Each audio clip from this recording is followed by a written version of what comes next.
Guna mendapatkan kejelasan untuk program pembinaan berkelanjutan, puluhan atlet Palembang mendatangi kantor Gubernur Sumatera Selatan, Rabu, 16 Januari 2019. Para atlet ini langsung diterima oleh Gubernur Sumatera Selatan, sedang para atlet bersama Suparman Roman, Ketua KONI Kota Palembang.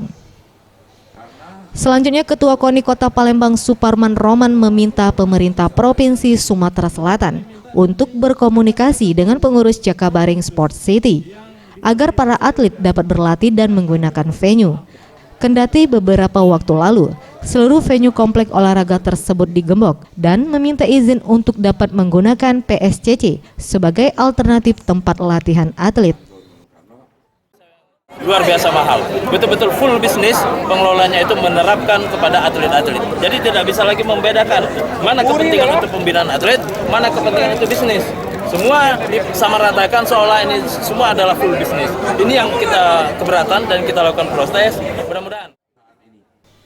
Menanggapi hal tersebut, Gubernur Sumsel Herman Deru segera menindaklanjuti dengan meminta pengelola JSC agar dapat memfasilitasi para atlet untuk latihan serta mengatur parkir masuk yang dirasa memberatkan atlet.